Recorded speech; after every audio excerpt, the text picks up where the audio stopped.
chapters 15 through 21. Chapter 15. It was after these events that the ever-living spoke to Abram in a vision, saying, Be not afraid, Abram.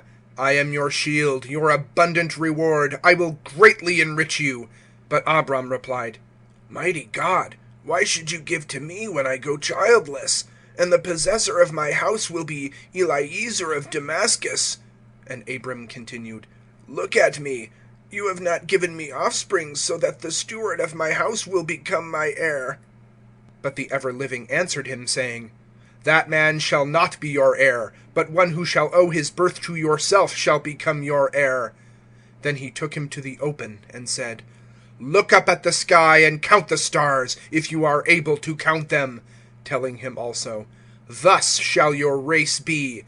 And Abram believed in the ever-living, and it was repaid to him in righteousness. He also said to him, I am the ever-living who brought you from Ur of the Chaldees to give you this land as an inheritance. But he replied, Mighty Lord, how am I to know that I shall inherit it? Who answered him, Select for me a 3-year-old heifer, a 3-year-old goat, a 3-year-old ram, a turtle dove, and a young pigeon. Taking all these, he split them in the middle, and placed each part opposite its neighbor, but he did not split the birds. Then the kites descended upon the carcasses, but Abram drove them away. And when the sun was sinking, a stupor fell upon Abram, and also a great and terrible darkness oppressed him. He then said to Abram, Know this, and be assured that your race will be foreigners in a land not their own, and they shall enslave them and oppress them for 400 years. The nation which enslaves them, however, I will punish, and after that I will bring them out with great wealth. But you shall go to your forefathers in peace. You shall be buried with beautiful gray hairs. And in several generations they shall return here, when the sins of the Amorites will be complete. After the sunset, followed by thick darkness, a bright cloud appeared, a blazing fire which passed between the pieces.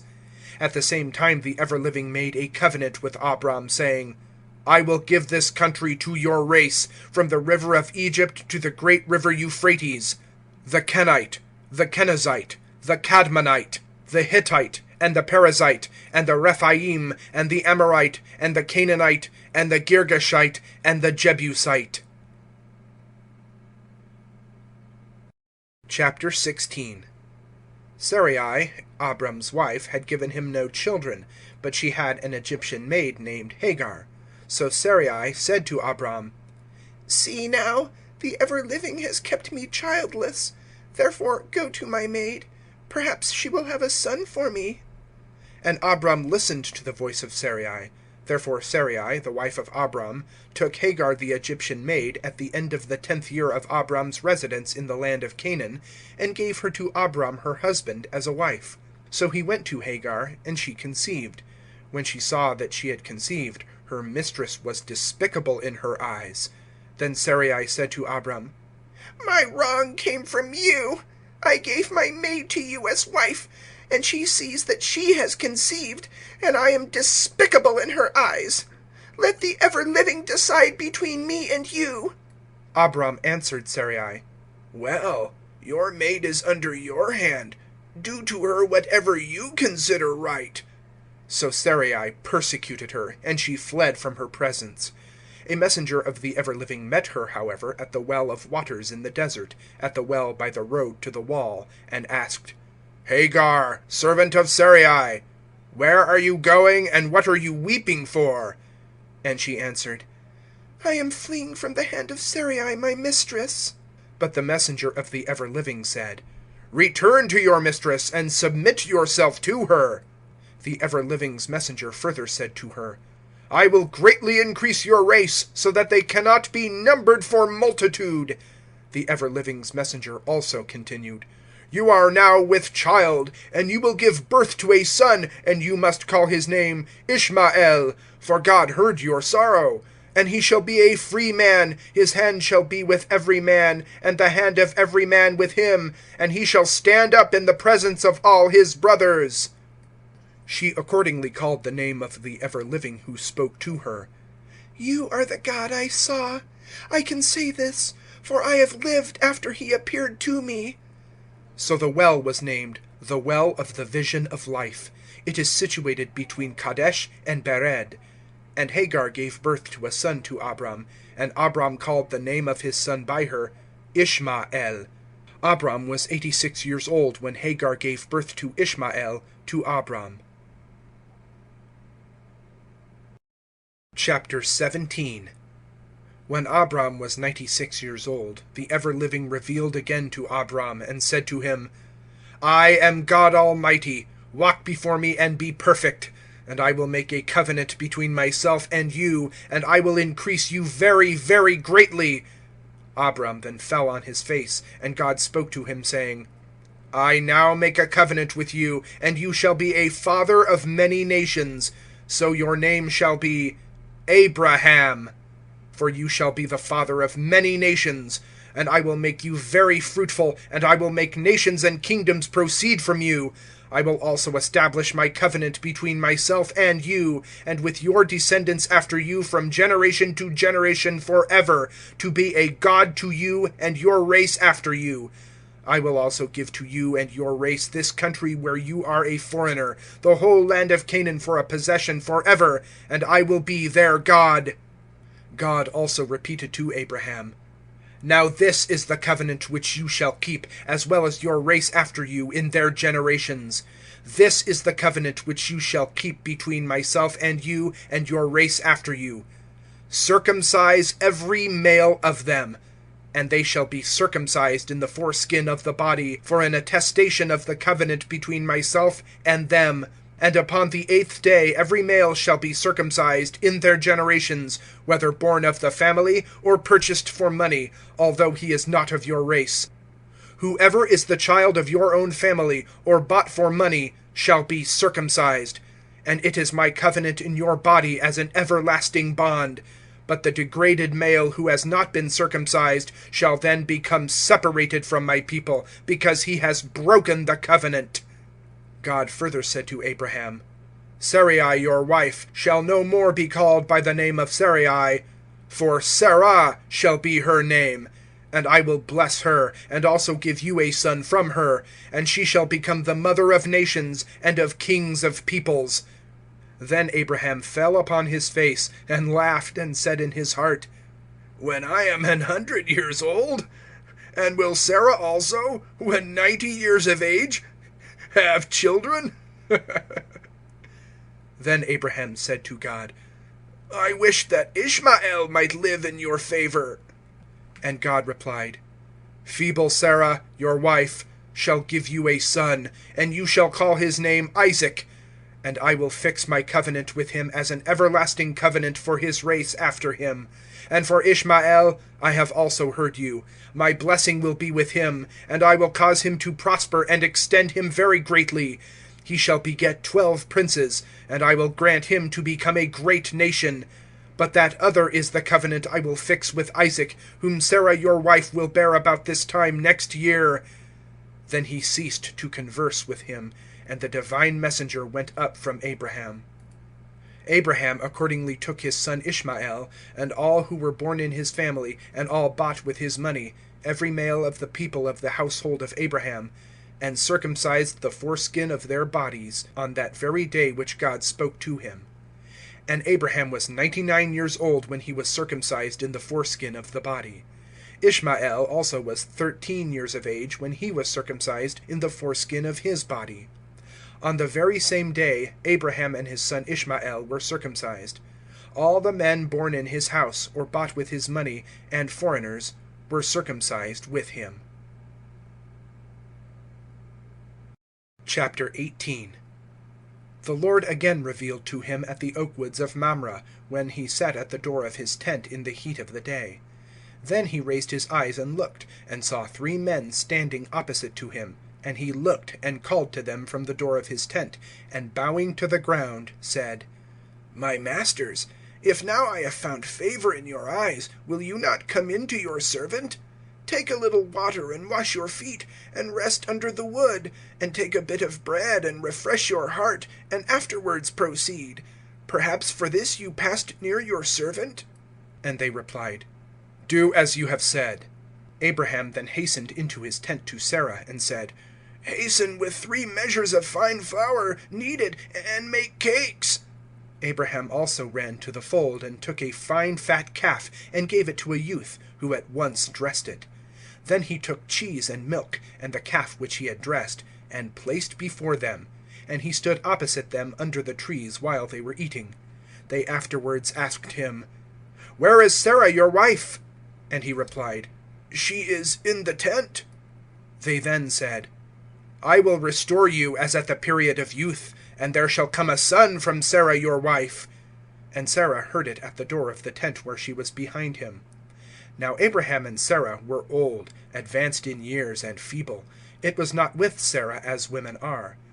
So Sarah laughed in her apartment, saying, "After I am wasted, will there be pleasure for me, even when my master is old?" The Lord consequently said to Abraham, "Why did Sarah laugh, saying, 'Shall I suckle a child when I am old?' Is it a great thing for the ever-living to say, 'At such a time I will return to you the period of youth, and give a son to Sarah'?" But Sarah denied, replying, "I did not laugh," for she was afraid. He, however, answered, "Yes, you did laugh." The men then departed from there, and faced towards Sodom, and Abraham walked with them to converse. Then the Lord said, "Shall I conceal from Abraham what I am about to do? When Abraham is to become a great and mighty nation, and every nation of the earth to be blessed through him? For I have instructed him in order that he may command his sons, and the sons of his house after him, that they must keep to the path of the ever-living, and do right and justice, so that the ever-living may cause to come upon Abraham what he has promised to him." So the Lord continued, "Sodom and Gomorrah shriek, for their sins are many, and are very grievous. I have therefore come down, and I will see what causes the shrieks that have come to me. Have they full cause? If not, I will know." So the men turned from there, and went towards Sodom. But Abraham stood firm in the presence of the Lord. And Abraham approached and said, "Will you destroy the just along with the wicked? If there are 50 just persons within the city, will you destroy it, and not raise your hand from the place because of the 50 just persons that are within it? Far be it from you to do as you have said, thus to kill the just with the wicked, and to make the just and the wicked alike. It is far from you. Will not the judge of the whole earth do justice?" The Lord accordingly answered, "If I find 50 just men in the whole city of Sodom, then I will for their sakes take off my hand from all the place." Then Abraham answered and said, "See now, I began to speak to my Lord, although I am but dust and ashes. If there should want 5 just persons of the 50, will you sweep away the whole city for want of 5? And he answered, "I will not sweep it away, if I find there 45. But he continued still to speak to him, and said, "If there are found 40 there?" He replied, "I will not do it for the sake of the 40. "Still," he said, "let not my lord be angry now, and I will speak. If 30 are found there?" And he answered, "I will not do it if I find 30. He continued, however, "See now, I will dare to speak to my lord. If there are found 20 there?" And he answered, "I will not destroy it for the sake of the 20. He then said, "Let not my lord be angry now, and I will speak once more. If 10 are found there?"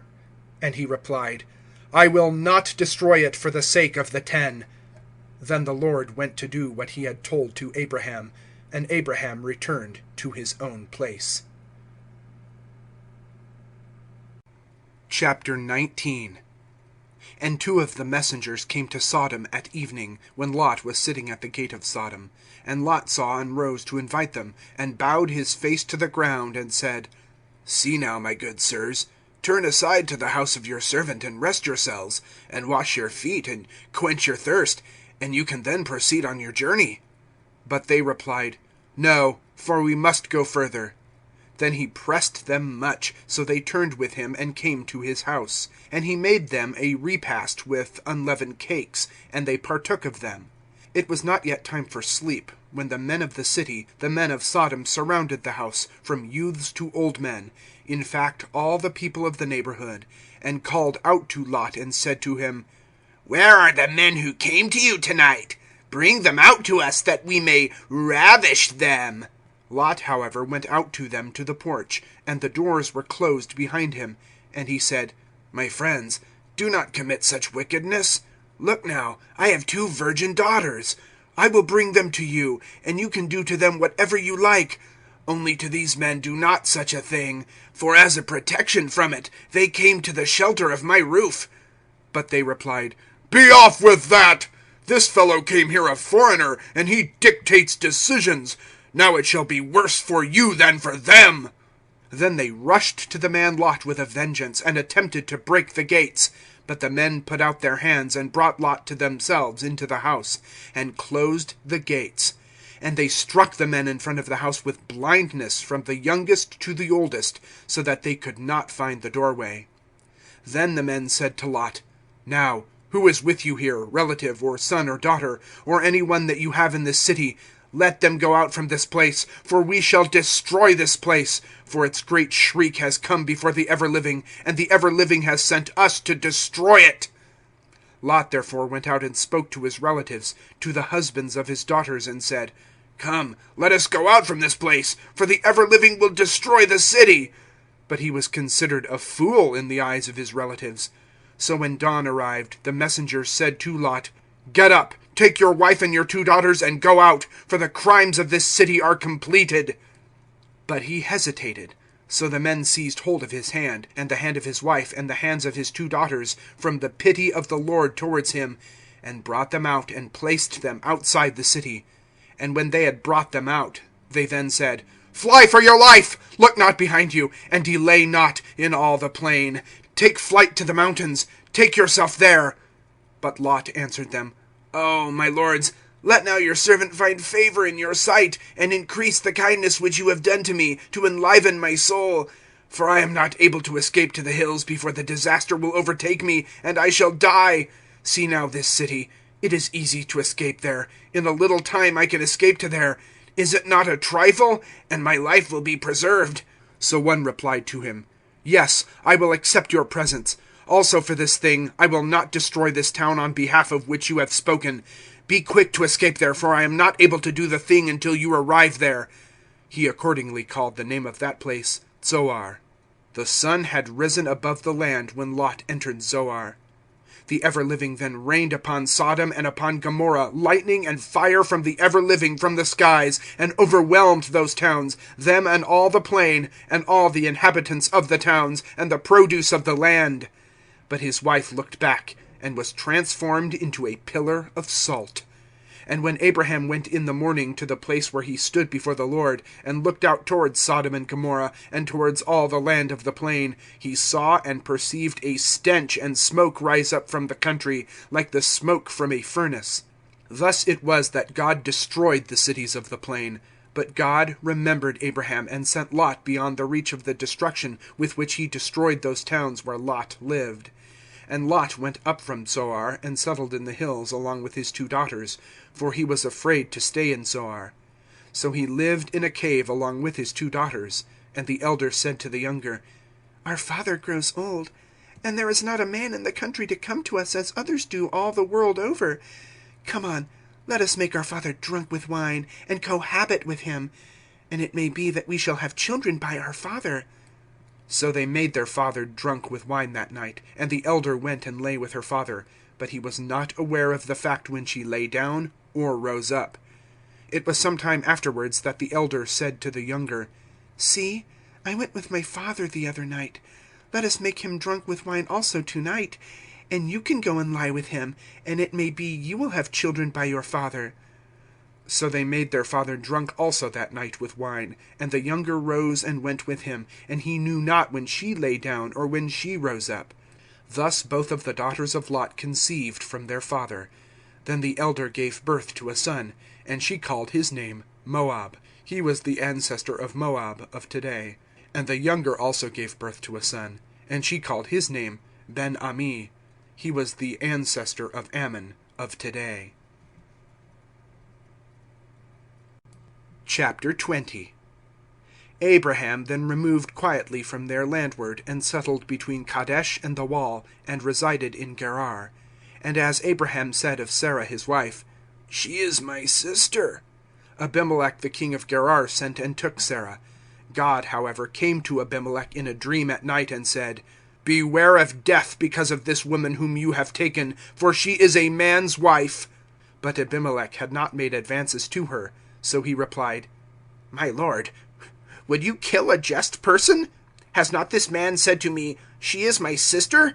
And did not she herself say to me, 'He is my brother'?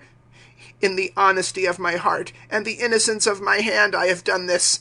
Then God said to him in a dream, "I also know that in the honesty of your heart you have done this, so I restrained you. I also warned you from sin against me, therefore I did not permit you to approach her. So now return the woman to her husband, for he is a great teacher, and will intercede for you. But if you do not return her, know that you shall certainly die, and all that you have." When Abimelech awoke in the morning, he called his ministers, and related in their hearing the whole of these events, and the men were greatly afraid. Abimelech consequently called Abraham and asked him, "What have you done to us? And what have I sinned against you, that you have brought on me and my kingdom this great danger for acts they have not done? You have done us a wrong." And Abimelech continued to Abraham, "What have you seen, that you have done this thing?" But Abraham replied, "I said that perhaps there is no fear of God in this place, and they will kill me on account of my wife. And indeed she is my sister, the daughter-in-law of my father, but not of my mother, and she was given to me for a wife. But when God caused me to be a wanderer from my father's house, then I said to her, 'This is the kindness which you shall show to me in every place where we come. Say I am your brother.'" Abimelech, however, took sheep, oxen, slaves, and girls, and gave to Abraham, and he returned Sarah his wife to him. And Abimelech said, "See, my country is before you. Stay wherever it is good for your eyes." While to Sarah he said, "I have given 1,000 gifts to this brother of yours, for he must be a covering of the eyes to all who are with you, and to all who meet you." Then Abraham appealed for Abimelech to God, and God made the wives of Abimelech fruitful, and his servants as well, and they gave birth to children, because the ever-living had sterilized those of the household of Abimelech on account of Sarah, the wife of Abraham. Chapter 21. The ever-living afterwards effected with Sarah what he had promised, and the Lord did for Sarah that which he had said. And Sarah conceiving gave birth to a son to Abraham in his old age, in the way that God had promised him. Abraham accordingly gave the son born to him by Sarah the name of Isaac, and Abraham circumcised Isaac on the 8th day, as God had instructed him. And Abraham was then 100 years old when his son Isaac was born to him. Sarah then said, "God has made a delight for me, for he has heard my laugh to him. All who hear will laugh with me." And she continued, "For Abraham I am a flowing brook. He has made me suckle children, for I have borne a son to his age." When the lad grew and was weaned, Abraham celebrated the weaning of Isaac with a great feast. Sarah also saw the son which Hagar the Egyptian had borne to Abraham, playing, and said to Abraham, "Drive out my maid and her son, for the son of this slave shall not be an inheritor with my son Isaac."